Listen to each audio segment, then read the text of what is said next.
கிருஷ்ணகிரி மாவட்டம் ஊத்தங்கரை காந்தி நகர் பகுதியில் குறவர் இனத்தைச் சேர்ந்த சங்கர் தனது குடும்பத்துடன் வசித்து வருகிறார்.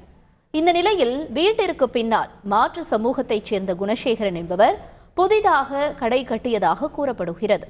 சங்கரின் வீடு மற்றும் அவரது சித்தப்பா வீடு குணசேகரனின் கடையை மறைப்பதாக அவ்வப்போது பிரச்சனை எழுந்துள்ளது. இந்த நிலையில் சங்கரின் வீட்டை காலி செய்யும் நோக்கில் அவரது வீட்டை இடித்து உடைமைகளை வீதியில் எறிந்து குணசேகரன் அராஜகம் செய்ததாக குற்றச்சாட்டு எழுந்துள்ளது. இந்த சம்பவத்தில் தாக்குதலுக்கு ஆளான காந்தா அரசு மருத்துவமனையில் சிகிச்சை பெற்று வருகிறார். எங்க வீட்டுக்கு பின்னாடி ஒருத்தர் கடை கட்டிட்டு இருக்காருங்க. அவர் கடை மறைக்குது அப்படின்னு ஒரு நாள் எங்களை சொல்லி திட்டிட்டு இருந்தாருங்க.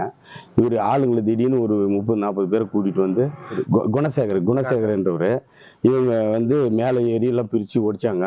எங்கள் வீட்டில் நின்றுட்டு இருக்கும்போது ஜேசிபி எடுத்துன்னு வந்து இடிச்சாங்களாம். ஜேசிபி இடிக்காதீங்கன்னு முன்னாடி நின்றுச்சான். அப்புறமா இதை இழுத்து இறங்கி விட்டுட்டு கையிலே ஆளுங்களே ஏறி அவங்க மேலே ஒடிச்சிருக்காங்க.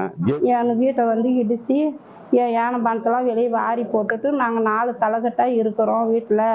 இப்போ என்னைய பின்னாடி இடம் வாங்கிட்டு என் வீட்டை முன்னிருக்கிற வீட்டை இடிக்கிறாங்க. எனக்கு வழி வேணும்னு அவங்களுக்கு நிலம் விற்றவங்க வழியும் விட்டாங்க. வழி விட்டு இப்போ அந்த வழிக்கு முன்னாடி அவங்க சீட்டு இறக்கின்னு இப்போ எனக்கு வீட்டை இடிச்சு நிறைவிட்டாங்க. இப்போ எங்களால் நாங்கள் எங்கே இருக்க முடியும்? அதுக்கு நீங்கள் தான் எது ஒன்று எங்களுக்கு துரு சொல்லணும் கவர்மெண்ட்டில் அப்படின்னு சொல்லுங்கள். செய்திகளை உடனுக்குடன் தெரிந்து கொள்ள உடனே சப்ஸ்கிரைப் பண்ணுங்க.